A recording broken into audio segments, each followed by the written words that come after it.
Bismillah, assalamualaikum. Salam hangat untuk semua yang ada di Cirebon, yang ada di Taiwan, yang ada di kota Saiwan, Hong Kong, yang ada di Riyadh, Saudi Arabia, yang ada di Madiun, Banyuwangi, Jawa Timur, dan yang ada di Bali. Salam hangat untuk semuanya yang belum saya sebut. Semoga teman-teman di sana dalam keadaan bahagia, menerima semua yang ada saat ini sekarang dengan rasa sukacita. Sebuah kisah tentang Pak Sam yang mengajak anaknya melayat tetangga yang meninggal yang dimakamkan di pesarean angker di dusun tersebut. Ketika pulang, kesambet makhluk gaib, kena angker panas, sawan kuburan. Melalui bantuan Pak Hari, anak Pak Sam disembuhkan. Apa yang menyebabkan anaknya Pak Sam ini kesambet? Apakah karena melakukan sesuatu yang tidak dibolehkan dan Pak Sam lengah tidak mengawasi anaknya? Semoga bisa mengambil hikmah dari kisah ini. Dan ini dia selengkapnya. Mari kita mulai di channel YouTube Fakta Sejarah.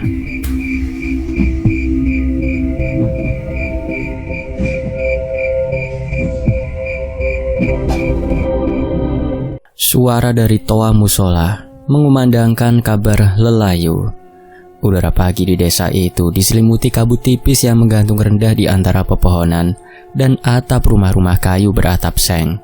Di tengah sunyinya pagi, terdengar suara tangisan pelan dari arah rumah Pak Minto, tetangga yang rumahnya hanya berjarak 3 rumah dari kediaman Pak Sam. Pak Sam, lelaki berusia akhir 40-an, sedang duduk di beranda rumahnya sambil menyeruput kopi hitam dari gelas kaleng yang catnya sudah mengelupas di beberapa bagian. Tubuhnya tegap, kulitnya legam terbakar matahari. Ia dikenal sebagai pria sederhana yang sangat menghormati adat dan aturan desa. Wajahnya tampak muram pagi itu, tapi bukan karena cuaca. Pak Minto, teman semasa kecil sekaligus tetangganya, baru saja meninggal dunia dini hari tadi. "Sam," panggil seorang tetangga yang lewat. "Jenazah Pak Minto mau dimakamkan siang ini jam 11 di pesarean tua. Pesarean sing ana wit raksasane loro gede-gede kae." Pak Sam mengangguk pelan. "Ya, aku dengar. Insya Allah aku datang." Harusnya memang begitu. Kita ini tetangga. Setelah tetangga itu berlalu, Pak Sam menatap ke dalam rumah dan memanggil pelan. Kiman, sini nak sebentar." Tak lama seorang anak laki-laki berusia 8 tahun muncul dari dalam rumah. Wajahnya ceria, rambutnya berantakan, dan di tangannya masih tergenggam mobil-mobilan dari kayu. "Iya Bapak." Pak Sam menepuk lututnya, memberi isyarat agar anaknya duduk di pangkuan. Kiman menurut dan duduk dengan santai. "Kamu mau ikut Bapak ndak siang ini? Kita melayat ke rumah Pak Minto. Nanti ikut mengantarkan jenazah ke peristirahatan yang terakhir ke pesarean. Mau ikut nggak?" Kiman mengangguk cepat. "Mau Pak, mau. Aku belum pernah lihat penguburan orang Pak." Pak Sam sempat tersenyum kecil, tapi wajahnya tetap serius. "Tapi kamu harus tenang. Jangan loncat sana loncat sini, jangan main-main. Apalagi nanti di pesarean. Kita datang buat hormat sama yang sudah meninggal." Kiman kembali mengangguk. Meski dari raut wajahnya terlihat bahwa dia belum benar-benar memahami arti dari ajakan itu. Dari dalam dapur, Bu Samini, istri Pak Sam, mendengar percakapan itu. Ia keluar dengan celemek masih menempel di pinggang dan wajah yang jelas menunjukkan keraguan. "Mas, gimana iku seh cilek? Apa perlu diajak ke pesarean?" tanyanya sambil menyekat tangan dengan kain lap. Pak Sam menoleh pelan. "Justru karena masih kecil, dia harus diajarin dari sekarang, biar ngerti adat, ngerti bagaimana cara kita menghormati orang yang meninggal." Bu Samini menghela nafas, lalu melipat tangannya di dada. "Tapi kan jenazahnya mau dimakamkan di pesarean tua itu loh Mas. Bukannya tempat itu yo angker toh?"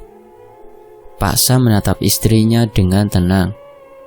"Angker atau tidak, itu tanah kuburan leluhur kita. Kalau kita hormat, gak bakal kenapa-kenapa. Lagi pula kita gak akan lama di sana." Bu Samini masih tampak ragu, namun ia tahu Kalau suaminya sudah bertekad, maka sulit untuk mengubah keputusannya. Akhirnya ia hanya mengangguk pelan. Kalau begitu, nanti aku siapkan baju bersih buat Giman. Jangan pakai baju mainannya itu. Siang pun tiba, matahari mulai bersinar terik, menghapus sisa-sisa kabut pagi. Suasana rumah duka dipenuhi warga yang datang berduyun-duyun untuk menyampaikan bela sungkawa. Giman berjalan menggandeng tangan Pak Sam. Matanya mengamati sekeliling, melihat wajah-wajah sedih, kain putih yang menutupi jenazah, dan tangisan diri dari keluarga yang ditinggalkan. Giman belum sepenuhnya mengerti tentang kematian, tapi ia merasakan hawa berat yang menggantung di udara. Tak ada suara tawa, tak ada suara gaduh. Semuanya terasa pelan dan berat. Setelah proses tahlilan singkat, rombongan mulai bersiap menuju pesarian kompleks pemakaman tua yang letaknya berada di ujung desa, melewati sawah, ladang kosong, dan rumpun bambu yang lebat. Pesarian itu sudah ada sejak zaman kolonial. Banyak yang bilang tempat itu dihuni para arwah penasaran yang tak tenang karena dahulu ada korban pembantaian di sana. Tapi karena penuh dengan makam leluhur dan sesepuh desa, tempat itu tetap digunakan untuk penguburan, meski hanya untuk orang-orang tertentu, biasanya yang dituakan atau dianggap memiliki kedudukan. Pak Sam dan Giman ikut berjalan kaki bersama rombongan pengantar jenazah. Jalanan setapak yang dilewati berdebu dan penuh ilalang. Giman sesekali menunjuk burung atau kupu-kupu, tapi Pak Sam langsung menegurnya dengan suara pelan. "Jangan ramai, ini bukan tempat bermain. Diam." Shh. Begitu rombongan sampai di pesarian, udara seolah berubah. Angin berhenti bertiup, dan bayangan pohon-pohon besar di sekitar kuburan tampak seperti menjulur ke arah tanah. Giman merapatkan genggaman tangannya ke tangan Pak Sam. Meski masih kecil, ia bisa merasakan sesuatu yang dingin dan menekan di tempat itu. Pesarian itu luas dengan nisan-nisan tua berlumut. Sebagian bahkan sudah miring dan hampir tumbang. Tanahnya gembur, berwarna gelap, dan ditumbuhi rumput liar. Tak banyak yang berani masuk jauh ke dalam area itu, kecuali orang-orang yang sudah biasa menangani penguburan. Pak Sam hanya berdiri di pinggir area makam bersama warga lain. Giman awalnya diam, tapi saat jenazah mulai diturunkan ke liang lahat, ia mulai mengedarkan pandangan. Rasa ingin tahu anak-anaknya muncul. Ia melepaskan tangan ayahnya dan berjalan perlahan ke arah belakang makam, tempat nisan-nisan tua berdiri diam tanpa pengunjung. "Giman, jangan jauh-jauh, Man!" seru Pak Sam. Namun anak itu sudah melangkah terlalu cepat. Di antara dua pohon beringin kecil, Giman melihat sebuah makam yang ditutupi lumut dan tanahnya tampak gembur, seperti baru saja digali. Ia tidak tahu bahwa tempat itu diyakini warga sebagai makam keramat yang tidak boleh sembarangan disentuh atau dilangkahi. Dengan polosnya, ia menginjak tanah itu dan bahkan melompat-lompat di atasnya. Tawa kecilnya terdengar samar. Tidak ada yang memperhatikan. Lengah bapaknya tuh, Pak Sam. Semua mata tertuju pada jenazah yang baru saja ditutup tanah. Sementara dari kejauhan, dua orang tua desa yang berdiri agak terpisah memperhatikan gerak-geriknya. Salah satunya, Pak Roji, mengernyit. "Duh, anak Sam iku nginjek-nginjek makam Simbah Wahid koyone." Walah iyo. Tapi ndak enak negur loh. Lagi suasana duka begini, takut bapaknya tersinggung, balas Pak Toiran, rekannya yang berdiri di sebelah. Keduanya saling pandang, lalu menunduk dalam-dalam. Mereka percaya tanah di bagian belakang pesarian itu adalah tempat peristirahatan beberapa tokoh gaib desa. Simbah Wahid konon adalah dukun sepuh yang dulu mati secara tidak wajar dan dimakamkan di sana dengan sejumlah syarat khusus. Banyak yang percaya arwahnya masih menjaga tempat itu dengan amarah. Sementara itu, Pak Sam baru sadar beberapa menit kemudian saat Giman kembali ke sampingnya sambil tersenyum. "Pak, tadi ada lubang tanah gede banget. Aku injek, tapi empuk." Pak Sam hanya mengangguk sambil menepuk pelan kepala anaknya. Ia tidak tahu bahwa kalimat ringan itu akan menjadi awal petaka dari malam-malam yang tidak pernah bisa ia lupakan. Giman yang sudah puas bermain akhirnya kembali ke sisi ayahnya dengan keringat di dahi dan nafas tersengal. Ia tak berkata apa-apa, hanya berdiri tenang saat doa terakhir dibacakan.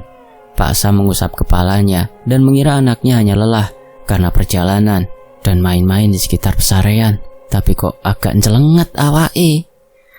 Dan ketika jenazah Pak Minto selesai dikuburkan, rombongan perlahan membubarkan diri. Suasana makin berat ketika langit mulai menggelap dan angin sejuk berhembus membawa aroma tanah kubur. Pak Sam menggandeng tangan Giman sambil bersalam saling sapa pada beberapa pelayat yang ia kenal. Di perjalanan pulang, menyusuri jalan setapak, Giman mulai menunjukkan tanda-tanda aneh. Langkahnya melambat dan sesekali ia memegangi kepala. "Pak, pusing," keluhnya lirih. Pak Sam menoleh cepat. "Pusing? Kenapa, Le? Tadi kenapa kamu kok jadi pusing?" Giman menggeleng pelan. "Nggak tahu, Pak. Tadi nggak capek, tapi kok sekarang kayak berputar-putar."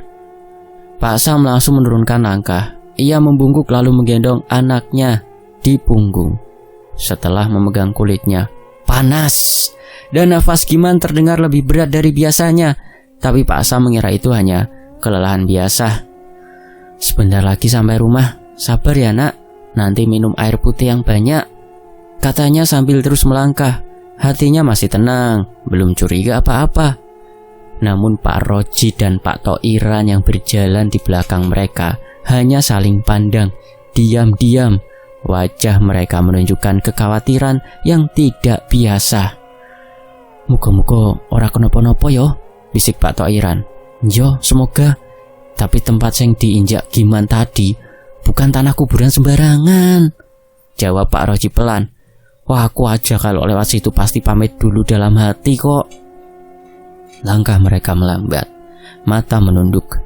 Mereka tahu kadang apa yang tidak kelihatan bisa jauh lebih berbahaya dari apa yang nyata. Sesampainya di rumah, Pak Sam langsung membaringkan Giman di kamar. Bu Samini yang melihat wajah pucat anaknya langsung panik. "Mas, ini kenapa? Tadi waktu berangkat sehat-sehat saja kok," tanyanya sambil memeriksa kening anaknya yang terasa panas. "Katanya tadi pusing di jalan, Bu. Tapi dia nggak demam berat kok," kata Pak Sam sambil menyentuh dahi anaknya juga. "Tidurkan aja dulu, mungkin nanti baikan setelah istirahat." Bu Samini menurut. Meskipun hatinya sudah tidak tenang, ia mengambil minyak kayu putih dan mengoleskan ke punggung, dahi, telapak kaki, dan pelipis anaknya. Giman tidak rewel, hanya memejamkan mata dan menggenggam erat jari ibunya kencang. Namun saat Bu Samini hendak beranjak dari sisi tempat tidur, Giman bergumam lirih. "Tadi tanahnya dingin, tapi aku kayak disuruh main sama suara perempuan." Bu Samini membeku. Coro kasare, nek wong Jawa, bocah panas kuwi ngromet. Nah, Bu Samini lalu menatap wajah anaknya, tapi matanya sudah terpejam kembali. "Mas, barusan Giman ngomong aneh, Mas," bisiknya saat Pak Sam kembali ke kamar. Pak Sam hanya menghela nafas, mencoba tetap tenang. Halah, namanya juga anak-anak, mungkin kelindur, tadi mimpi atau apa, atau kebanyakan main di tempat situ tuh, belakang pohon. Namun malam itu menjadi awal dari sesuatu yang tak mereka duga. Giman mulai gelisah dalam tidur, tubuhnya berkeringat. Meski udara malam terasa dingin dan di luar jendela, angin bertiup lebih kencang dari biasanya, membawa suara seperti bisikan lirih yang melayang-layang di antara ranting pohon dan genteng rumah mereka. Sesuatu di pesarean tua sepertinya belum selesai dengan Giman, dan mereka belum sadar bahwa kaki kecil itu telah menginjak sesuatu yang seharusnya tak boleh tersentuh, bahkan oleh manusia kecil, bocah yang tak tahu apa-apa. Malam pun datang. Udara terasa lebih dingin dari biasanya. Bukan dingin biasa yang datang karena embun atau angin malam, tapi dingin yang aneh, seperti dingin dari dalam tanah basah. Lampu di ruang tengah berkedip-kedip padahal biasanya stabil. Istri Pak Sam merasa ada yang tidak beres sejak sore tadi, sejak Giman pulang dari pesarian tua. Giman terbaring lemah di atas dipan bambu di kamarnya. Selimut tipis membungkus tubuh kecilnya, tapi ia tetap menggigil seperti berada di tengah hujan badai. Anehnya, saat Bu Samini menyentuh dahinya, suhu tubuh anak itu justru sangat panas, terlalu panas, seperti bara api dalam wujud manusia kecil. "Mas, ini ndak wajar. Panasnya loh, tinggi banget sampai menggigil," bisik Bu Samini sambil memeras kain lap untuk mengompres dahi anaknya. Pak Sam yang duduk di kursi dekat pintu hanya mengangguk pelan. Wajahnya tegang dan matanya tidak lepas dari tubuh anak semata wayangnya itu. "Besok pagi tak bawa ke puskesmas," ucapnya. Namun malam belum selesai memberi kejutan. Sekitar pukul 1 dini hari, Giman tiba-tiba duduk tegak, matanya terbuka tapi tidak fokus. Ia menatap lurus ke dinding yang kosong, lalu mulai tersenyum dan tertawa. Tertawa kecil, pelan, tapi mengiris hati siapapun yang mendengar. Bukan tawa anak yang sedang senang, tapi seperti tawa seseorang yang sedang berbicara dengan sesuatu yang tak kasat mata. "Giman," panggil Bu Samini pelan. Giman menoleh, tapi matanya kosong. Ia tidak menjawab. Ia hanya meraih boneka monyet lusuh kesayangannya yang tergeletak di sudut ranjang, lalu memeluknya erat sambil mulai menangis terisak. Tangisannya lirih, seperti anak yang kehilangan ibunya di tengah pasar, namun diiringi senyum aneh yang masih menempel di bibirnya. Pak Sam bangkit dan melangkah cepat ke kamar. "Kenapa, Le?" tanyanya, menyentuh bau anak itu. Tiba-tiba Giman berkata tanpa menoleh. Suaranya lirih namun jelas. "Ada yang harus meminta maaf." Pak Sam dan Bu Samini saling pandang. Jantung keduanya berdegup lebih cepat. Mereka tahu Giman tidak sedang mengigau. Kalimat itu terlalu jelas, terlalu nyata. "Mas, aku rasa ini bukan demam biasa. Rumah juga kayak beda hawanya. Bau anyir dari sore tadi ndak hilang-hilang," ucap Bu Samini lirih. Pak Sam menghirup nafas dalam-dalam. Ia baru sadar, memang ada bau seperti darah yang mengambang samar di udara. Dan lampu minyak yang tadi berkedip kini mati total. Padahal minyaknya masih banyak, hanya sinar dari lampu dapur yang sedikit menyelinap ke dalam kamar, menciptakan bayangan aneh di dinding. Mereka memutuskan berjaga malam itu. Pagi harinya, sesuai janji, Pak Sam membonceng Giman ke puskesmas menggunakan sepeda motornya. Bu Samini ikut, duduk di belakang sambil memeluk tubuh anaknya. Sepanjang perjalanan, Giman hanya diam, matanya terus menatap kosong ke depan. Sesampainya di puskesmas, mereka langsung disambut oleh perawat yang mengenali keluarga Pak Sam. Mantri jaga pagi itu, mantri dia, memeriksa Giman dengan seksama, suhu tubuh, tekanan darah, detak jantung, dan respon saraf. Setelah hampir setengah jam memeriksa, mantri dia meletakkan stetoskop dan menatap Pak Sam dengan raut bingung. "Ini secara medis, anak Bapak sehat. Tidak ada tanda-tanda infeksi, demam berdarah, tipes atau flu berat. Tapi kalau memang Bapak dan Ibu bilang dia mengigau, tertawa sendiri, dan panas dingin, saya sarankan dirawat di rumah dulu. Amati perkembangannya. Kalau memburuk, baru kita ambil tindakan lanjutan," jelasnya. Pak Sam mengangguk lesu. Ia tidak menyalahkan mantri, tapi ada sesuatu dalam hatinya yang mulai resah. Ia orang desa, orang yang percaya bahwa dunia tidak hanya yang kasat mata. Tapi ia juga bukan tipe yang cepat mengambil kesimpulan mistis. Mereka pulang. Malam kedua jauh lebih buruk. Angin bertiup kencang di luar rumah, genteng bergetar, dan daun pisang di kebun belakang bergesekan menimbulkan suara seperti bisikan. Giman kembali menggigil di ranjangnya. Tapi kali ini tubuhnya panas bukan main. Peluh bercucuran dari dahi dan dadanya. Tiba-tiba sebuah cermin kecil yang tergantung di dinding kamar jatuh dan pecah sendiri tanpa sebab. Biar! Suaranya memecah keheningan malam. Bu Samini berlari ke kamar anaknya, disusul Pak Sam. Mas, itu cermin jatuh sendiri. Angin mungkin, Bu, balas Pak Sam, walau suaranya tidak meyakinkan. Belum sempat mereka memungut pecahan kaca, suara benda jatuh terdengar dari dapur, seperti piring terlempar dari meja. Pak Sam berlari ke dapur, dan benar saja, piring yang tadi sore ia cuci dan taruh di rak, kini berserakan di lantai. Padahal tidak ada binatang ataupun angin kencang di dalam rumah. Sementara itu, Giman mulai meracau lagi. Ia berbalik ke arah tembok dan berbicara dengan suara pelan. Kadang terdengar marah, kadang sedih. Ucapannya tidak jelas, tapi satu kalimat yang terdengar utuh membuat bulu kuduk Bu Samini berdiri.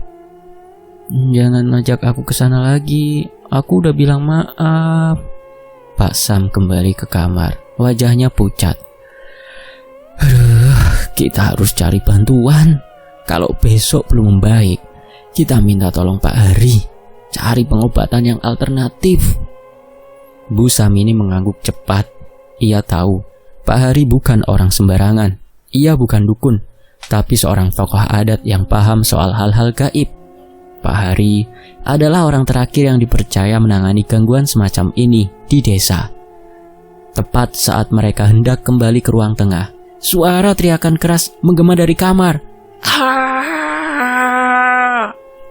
Itu suara Giman. Tapi bukan. Itu suaranya tapi bukan ada suaranya.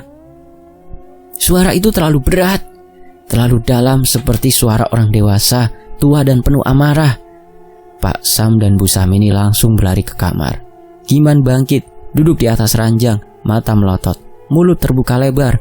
Dari tenggorokannya keluar suara serak yang dalam. Aku tunggu permohonan maaf kalian.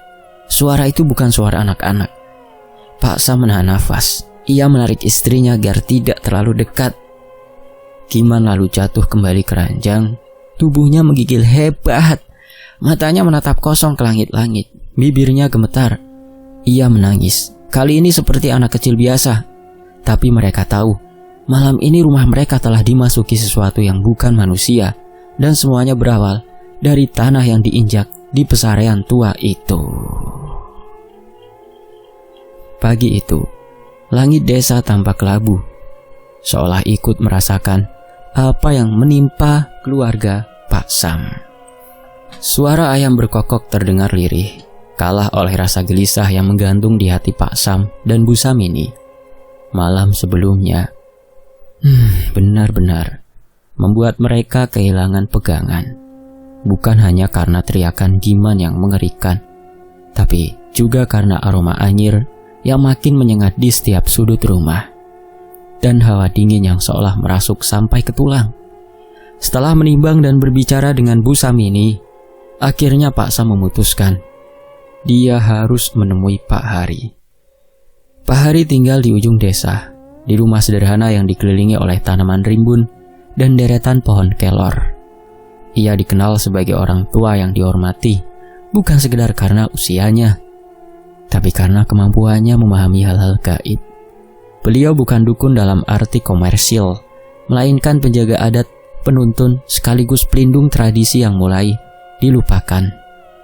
Pak Sam tiba di halaman rumah Pak Hari sekitar pukul 8 pagi. Ia membawa sedikit bingkisan seperti gula teh, rokok linting sebagai bentuk penghormatan. Pak Hari sedang menyapu halaman ketika Pak Sam datang. Meski tubuhnya sudah renta, gerakannya masih teratur dan penuh kehati-hatian. Wajahnya tenang, sorot matanya tajam, seperti bisa melihat jauh ke balik kulit manusia. Kula nuwun, assalamualaikum Pak Hari, sapa Pak Sam dengan suara pelan. Monggo, waalaikumsalam. Duduk dulu, ada apa pagi-pagi begini? Jawab Pak Hari sambil masih menyapu perlahan. Pak Sam duduk di bangku kayu depan rumah. Ia menunduk, meremas topi butut yang dibawanya. "Anakku lo, Pak, Giman, sakit. Tapi sepertinya bukan sakit biasa. Sejak pulang melayat dari pesarian kemarin, dia jadi aneh. Ngomong dewe, ngomong piyambak, Pak. Tubuhnya panas hebat, menggigil. Dan dia sering bilang-bilang hal aneh. Ngkromet, Pak, ngkromet." Pak Hari berhenti menyapu. Ia mendongak dan memandang Pak Sam dalam-dalam. "Sudah dibawa ke puskesmas?" "Sudah, Pak. Kata mantrinya, dia sehat. Tapi malamnya, rumah kami seperti berubah. Benda pada bergerak sendiri. Giman menjerit, suaranya bukan suara anak-anak." Pak Hari menghela nafas panjang, lalu mengangguk pelan. "Bawa aku ke rumahmu, saiki." Tanpa banyak tanya lagi, Pak Sam membonceng Pak Hari menuju rumahnya. Sepanjang jalan, pria tua itu hanya diam. Matanya menatap lurus ke depan, bibirnya bergerak lirih, seperti membaca sesuatu dalam hati.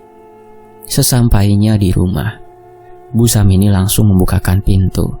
Wajahnya lega melihat Pak Hari datang. Ia tahu ini satu-satunya harapan yang mereka punya. Pak Hari melangkah masuk ke ruang tengah. Ia berhenti sejenak, mengangkat kepalanya, dan mengendus pelan. Ambu lemah, ambu getih, gumamnya. "Iki kudu gangguan biasa."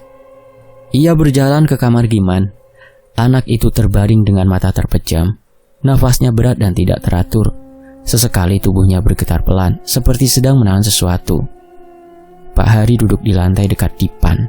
Ia membuka bungkusan kain kecil yang dibawanya. Berisi sekepal kemenyan, bunga 7 rupa, air dalam botol kaca, dan selembar kain putih. "Bu Samini, tolong didihkan air. Sam, tutup semua jendela. Aku akan mulai bersihkan tempat ini." Begitu semua siap, Pak Hari menyalakan bara kecil di dalam mangkuk tanah liat dan membakar kemenyan. Asap putih mulai memenuhi kamar, menyebarkan aroma khas yang menusuk tapi menenangkan.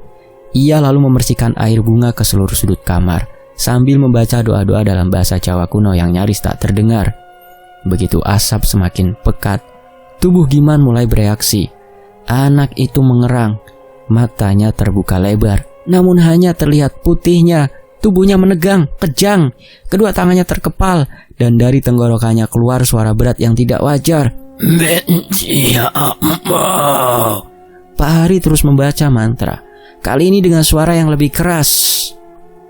"Sing rasuk bocah iki, metuwo, dudu panggonanmu, iki dudu papanmu, baliyo, bali marang papanmu, marang asalmu.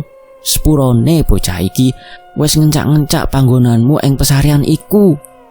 Lalu Giman menggeliat makin keras. Tubuh kecilnya melengkung seperti hendak patah. Dari mulutnya keluar gumaman dalam bahasa yang tak dimengerti.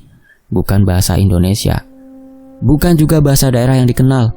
Pak Hari membuka kain putih dan menutup wajah Giman. Ia membisikkan doa ke dalam telinga anak itu, lalu menyipratkan sedikit air bunga ke ubun-ubunnya.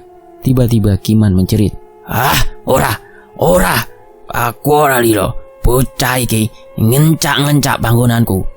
Bapakane ora ngandani, malah leno." Suara itu berat, seperti suara seorang perempuan tua atau laki-laki tua yang marah. Suasana kamar menjadi pekat. Angin kencang tiba-tiba berembus dari arah pintu yang tertutup, dan lampu kembali berkedip. Pak Hari tak bergeming. Ia terus membaca doa dengan mantap, lalu berkata keras, "Bocah cilik iki ora ngerti. Ojo mbok disalahke, jangan disalahkan. Belum punya maksud. Kalau kamu marah dan tidak suka dengan perilakunya, aku yang akan menanggung. Ngapurone yo. Ning, ojo ngerasuk awak bocah iki meneh. Jangan merasuki anak ini lagi." Perlahan, tubuh Giman mulai lemas. Tangis lirih terdengar dari balik selimut yang menyelimutinya. Tangisan itu bukan suara makhluk yang mengerikan tadi, tapi suara Giman sendiri. Suara anak kecil yang lelah. Kasihan. Pak Hari mematikan bara kemenyan. Ia duduk bersila dan mengusap keringat di dahinya. Dia kena sawan kuburan, ujarnya pelan. Pak Sam dan Bu Samini menatapnya penuh tanya. Waktu di pesarean, Giman telah melanggar batas. Ia bermain di atas makam tua, mungkin melompat atau menginjak, dan makam itu bukan makam biasa. Pak Hari menatap keduanya dengan serius. Yang menempati makam itu adalah arwah seseorang yang konon semasa hidupnya ia sering dikucilkan karena dianggap menyimpan ilmu hitam. Setelah meninggal tidak ada yang berani menyentuh makamnya. Itu sebabnya dibiarkan terasing dan tidak dijamah. Dan sekarang dia marah. Bu Samini menutup mulutnya, matanya berkaca-kaca. Terus lanjutnya gimana Pak? Tanya Pak Sam. Suara seraknya menyiratkan keputusasaan. Ini baru pembersihan awal. Dia belum benar-benar sembuh. Yang menempel belum lepas penuhnya. Aku harus datang lagi beberapa malam ke depan. Ya setidaknya 3 hari ke depan. Tapi ingat, sebelum 3 hari itu datang, jangan biarkan dia sendirian. Jangan biarkan dia melihat bayangannya sendiri di cermin. Dan jangan buka pintu kalau ada yang mengetuk malam-malam. Meskipun suara itu terdengar seperti kalian kenal. Pak Sam dan Bu Samini mengangguk. Hati mereka gentar. Namun di balik ketakutan itu ada sedikit harapan bahwa Giman belum hilang sepenuhnya, bahwa anak mereka masih bisa diselamatkan. Malam itu untuk pertama kalinya setelah 3 malam mencekam, suasana rumah agak terasa lebih ringan.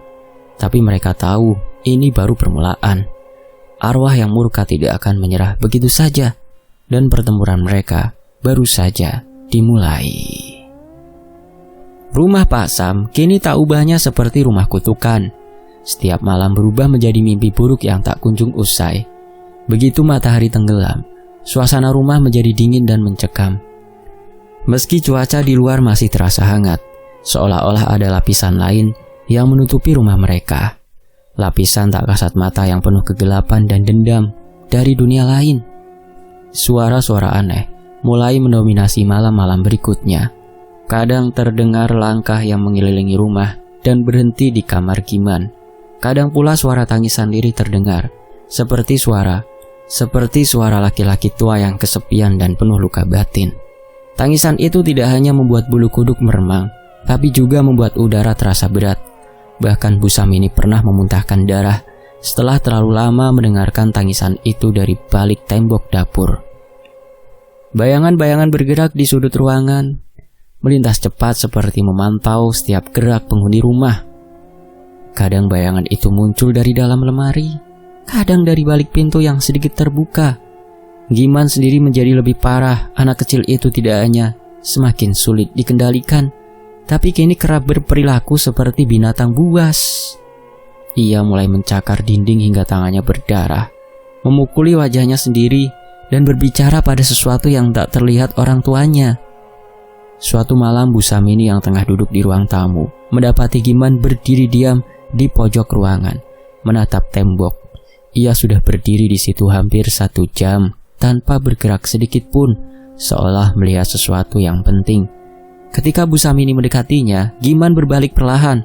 Wajahnya dingin, matanya kosong. Dia bilang, "Aku harus ikut mereka di dalam tanah, di bawah yang gelap," bisik Giman. Ucapan itu membuat Bu Samini hampir pingsan. Ya Allah, Pak Sam pun makin terpukul. Ia mulai takut untuk masuk kamar anaknya. Setiap kali ia mencoba mendekat, Giman akan menoleh dengan senyum aneh yang bukan milik anak-anak, lalu terkekeh. Kadang ia menyebut nama-nama yang tak mereka kenali, seolah berbicara dengan roh-roh lain. Pak Sam hanya bisa menatap dari ambang pintu, menyaksikan anaknya yang dahulu ceria kini berubah menjadi makhluk yang tak dikenalnya. Warga desa pun mulai resah. Beberapa tetangga mengaku mendengar suara tangisan anak kecil dari dalam rumah Pak Sam setiap malam, padahal semua jendela dan pintu selalu tertutup rapat. Ada juga yang melihat bayangan melintas di atap rumah, seperti sosok laki-laki tua bertongkat yang berjalan dengan tubuh bungkuk. Salah satu tetangga, Mbak Sadi, sempat berkata lirih saat lewat depan rumah Pak Sam, ono sing ngundang arwah iku mlebu ing omahe Sam.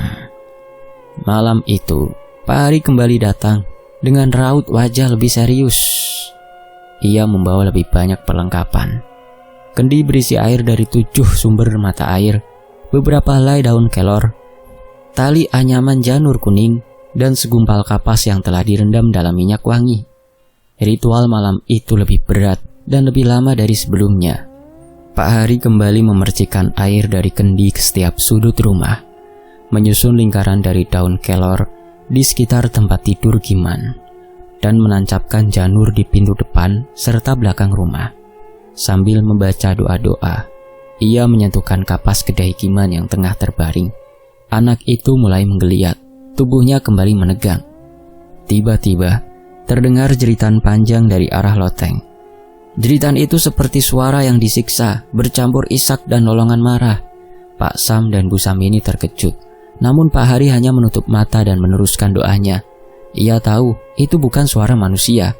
Itu adalah amarah yang dipicu oleh ritual pembersihan yang sedang berlangsung. Giman membuka matanya lebar-lebar. Kali ini matanya benar-benar hitam tanpa bagian putih. Ia berteriak, lalu tertawa panjang seperti seorang laki-laki tua. Tawa itu menggema, menghantam dinding-dinding rumah hingga lampu berkedip hebat. "Giman anakku, seng kuat yondong, seng kuat," lirih Bu Samini yang menggenggam tangan anaknya dengan air mata bercucuran. Tubuh Giman melayang sedikit dari dipan, lalu jatuh keras, dan tubuhnya tampak lemas. Pak Hari menoleh ke arah Pak Sam dan Bu Samini, keringat membasahi wajahnya. Tangannya sedikit gemetar. Arwah ini susah sekali untuk meninggalkan tubuh Giman. Padahal sudah aku ucapkan permintaan maaf, ujar Pak Hari sambil menghela nafas. Pak Sam menunduk. Suaranya nyaris tak terdengar. "Terus apa yang harus kita lakukan, Pak Hari?" Pak Hari menatapnya dengan tatapan tegas. Sepertinya sudah waktunya kembali ke tempat asalnya, yakni ke pesarean. Di sanalah semuanya dimulai dan di sanalah harus diakhiri. Pak Sam dan Bu Samini terdiam. Hati mereka berat. Namun di balik ketakutan itu terselip harapan. Harapan bahwa perjuangan mereka hampir mencapai titik terang. Di luar rumah, malam semakin pekat. Namun kali ini, tidak ada suara tangisan, tidak ada langkah kaki, tidak ada bayangan. Rumah Pak Sam seperti menahan nafas, menunggu saat dimana semuanya akan dikembalikan ke tempat yang seharusnya. Hari berganti, langit masih gelap ketika Pak Sam membuka pintu rumahnya pagi itu. Angin pagi berembus pelan, menyisakan hawa dingin yang terasa menyusup hingga ke tulang. Namun pagi ini bukan pagi biasa. Hari ini adalah hari penentuan. Hari di mana mereka akan mengembalikan sesuatu yang bukan milik mereka ke tempat asalnya dan meminta maaf. Pak Hari sudah menunggu di halaman, duduk bersila sambil memejamkan mata. Di sampingnya, sebuah bungkusan kain putih berisi sesajen telah dipersiapkan. Bunga 7 rupa, kemenyan, nasi putih, dan seekor ayam ingkung kampung yang kakinya diikat tali janur. Di wajah Pak Hari tergurat kelelahan, namun matanya menyala dengan keteguhan yang tak tergoyahkan. Ia tahu bahwa perjalanan mereka ke pesarean bukan sekedar ritual pengembalian permintaan maaf, tapi juga intinya sebagai permohonan maaf yang sungguh-sungguh dari keluarga yang tak sengaja menyinggung batas dunia tak kasat mata. Giman digendong Pak Sam. Tubuhnya lemas, seperti tidak memiliki tenaga. Namun wajahnya tak lagi menegang seperti sebelumnya. Ada ketenangan samar, meski sorot matanya masih kosong. Bu Samini berjalan di samping suaminya, memeluk bungkusan bunga dan kemenyan sambil terus berzikir pelan. Bibirnya komat kamit memohon perlindungan sempurna dari Tuhan Yang Maha Kuasa. Perjalanan ke pesarean dilakukan dengan berjalan kaki. Jalan setapak yang mereka lalui dikelilingi oleh semak belukar dan pepohonan tua. Embun masih menggantung di ujung daun, menciptakan kabut tipis yang memperkuat aura mistis tempat itu. Tak ada suara. Bahkan burung pun enggan bersuara pagi ini. Alam seolah tahu apa yang sedang terjadi. Sesampainya di pesarean, suasana langsung berubah. Tanah di sana terlihat lebih gelap, lebih lembab. Uap tipis seperti muncul dari sela-sela batu nisan yang sudah lapuk dimakan usia. Di tengah barisan makam tua itulah Giman dulu melompat-lompat, bermain tak tahu aturan, dan disitulah kini mereka berhenti di hadapan sebuah gundukan tanah yang berbeda dari lainnya, tanpa nisan, hanya ditandai batu kali kecil yang tertancap miring di kepala makam. Pak Hari memerintahkan agar sesajen diletakkan tepat di depan makam. Kemenyan mulai dibakar, asapnya menggulung pelan ke udara, membawa aroma menusuk yang khas. Bunga 7 rupa ditaburkan mengelilingi makam, membentuk lingkaran kecil. Ayam diletakkan di dalam lingkaran itu, duduk diam seolah paham bahwa hari ini ia menjadi bagian dari pemulihan sesuatu yang telah rusak. Pak Hari mulai membaca doa. Suaranya tenang namun penuh wibawa. Ia berbicara dalam bahasa Jawa halus yang kuno, bahasa yang tak lagi digunakan dalam keseharian, namun dipercaya mampu menembus batas antara dunia manusia dan dunia makhluk halus. Derek ngapunten, Mbah. Anak iki orang ngerti aturan. Dudu maksude nglanggar panjenengan. Nanging pancen durung wasis urip ana alam donya iki. Mugi panjenengan paring pangapunten. Mugi sedaya kalangkung saged tentrem. Pak Sam dan Bu Samini menunduk dalam-dalam. Hati mereka diliputi penyesalan mendalam. Pak Sam memeluk Giman lebih erat, sementara mata Bu Samini terus meneteskan air mata. Tak ada suara kecuali doa lirih dan gemeretak daun kering yang tersapu angin. Namun tiba-tiba angin berhenti, udara menjadi hening mencekam. Burung-burung yang sebelumnya terdengar sayup mendadak hilang. Suasana seperti terbekukan dalam waktu. Bahkan dedaunan tak lagi bergerak. Kemudian dari arah makam terdengar suara lirih, tangisan, bukan tangisan manusia biasa, melainkan suara yang datang dari dalam tanah. Suara tua, rapuh, tapi menyimpan kesedihan dalam-dalam, seolah menangisi sesuatu yang lama terkubur. Pak Sam menggigil. Bu Samini menahan nafas. Saat itulah Giman mendadak tersentak. Tubuhnya terangkat dari pelukan ayahnya dan jatuh ke tanah, lalu menggeliat seperti orang kesurupan. Matanya terbuka, namun yang terlihat hanyalah putih bola matanya. Tangannya mencakar tanah, tubuhnya gemetar hebat. Pak Hari tidak berhenti membaca doa. Ia menggenggam seikat bunga kenanga dan menaburkan sisanya ke tubuh Giman, lalu mengibasnya dengan asap kemenyan. Ia terus memohon, "Dudu maksud anak iki ngremehke panjenengan, Mbah. Tulung dibalekno rasa tentrem. Tulung diparingi pangapunten. Tolong dimaafkan, Mbah." Ayam di tengah lingkaran sesajen, yang bukan ayam ingkung yang masih hidup, tiba-tiba berkokok keras dan mengepak, lalu berlari kecil keluar lingkaran, seolah ayam hitam itu memberi tanda bahwa ritual telah mencapai puncaknya. Pak Hari menaburkan bunga terakhir ke atas makam, lalu mengucurkan air dari kendi ke batu nisan tanpa nama itu. Doa terakhir diselesaikan dengan menunduk dalam-dalam. Mugi-mugi panjenengan tenang teng alam barzah nggih, Mbah. Mugi-mugi Gusti Allah ngapuroake dosa-dosa panjenengan sing biyen-biyen, sing terdahulu. Al-Fatihah. Lalu hening. Detik berikutnya Giman berhenti menggeliat.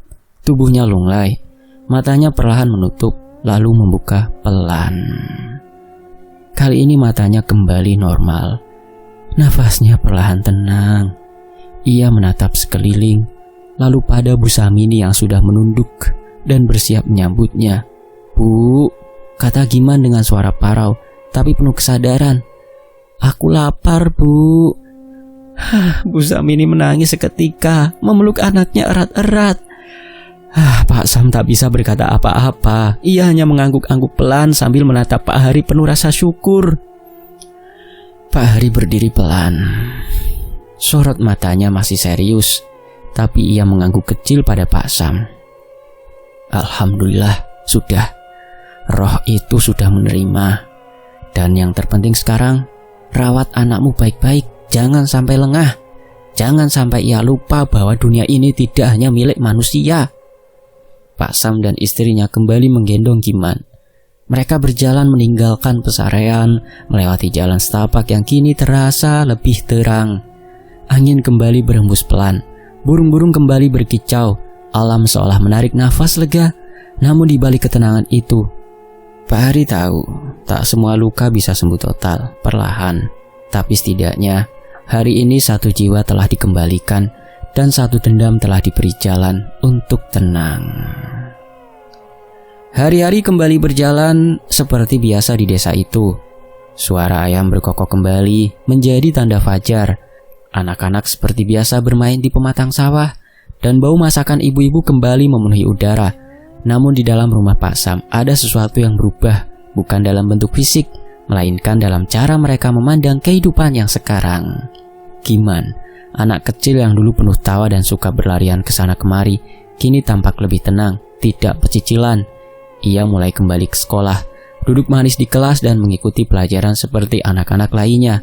Guru dan teman-temannya menyambutnya dengan hangat, tapi tak sedikit pula yang merasa Giman sekarang berbeda. Ia jarang berbicara, lebih sering melamun terutama jika sedang duduk di bawah pohon besar di halaman sekolah. Pak Sam dan Bu Samini menyadari perubahan itu, tapi mereka tidak menganggapnya sebagai hal buruk. Justru mereka bersyukur karena Giman telah kembali pulih dari gangguan yang begitu menakutkan. Mereka lebih sering mengajak anaknya mengobrol, menceritakan dongeng sebelum tidur, dan menjauhkan Giman dari hal-hal yang bisa membuka luka lamanya. Tidak ada lagi ajakan bermain ke tempat yang dikeramatkan. Bahkan ketika ada warga yang meninggal dan hendak dimakamkan di pesarean, Pak Sam dan istrinya memilih datang sendiri tanpa membawa anak. Sementara itu, di waktu sore saat Giman sedang duduk di teras rumah sambil menggambar, datanglah Pak Hari. Lelaki sepuh yang menjadi pahlawan keluarga itu kini tampak lebih tua dari sebelumnya. Namun senyumnya tetap hangat dan sorot matanya tetap tajam, seperti biasa melihat lebih dari sekedar apa yang tampak di mata manusia biasa. "Giman, piye kabare le?" sapa Pak Hari sambil menepuk bahu bocah itu dengan lembut. Giman tersenyum kecil, mengangguk pelan. "Sae Pak Hari, kulo sae, sudah baik. Aku sudah nggak mimpi aneh-aneh lagi Pak." Pak Hari duduk di kursi bambu dekatnya. Ia menatap langit yang mulai jingga. "Alam ini luas le, tapi bukan cuma kita yang tinggal di dalamnya. Di balik semak, di bawah tanah, di balik bayang-bayang, ada yang lain yang juga hidup, yang juga punya rasa." Pak Hari lalu menoleh pada Pak Sam dan Bu Samini yang berdiri di ambang pintu, mendengarkan dari kejauhan. "Kita semua sudah belajar, Sam. Ada batas yang tidak bisa kita langkai sembarangan. Kalau anak-anak belum mengerti, ya tugas orang tuanya yang ngelengke. Ojo lengah, waspada. Jangan sampai kejadian kemarin terulang. Yo Sam." Pak Sam mengangguk dengan wajah penuh rasa bersalah. "Nggih Pak, kulo kapok. Saya kapok Pak Hari, sungguh." Pak Hari tersenyum tipis. "Yo wes Sam, hati-hati yo selanjutnya." Selesai. Demikianlah sebuah kisah, semoga bisa mengambil hikmah. Fakta Sejarah pamit, sampai jumpa di kisah lainnya. Wassalamualaikum warahmatullahi wabarakatuh. Sampai jumpa. Tetap di Fakta Sejarah. Alhamdulillah.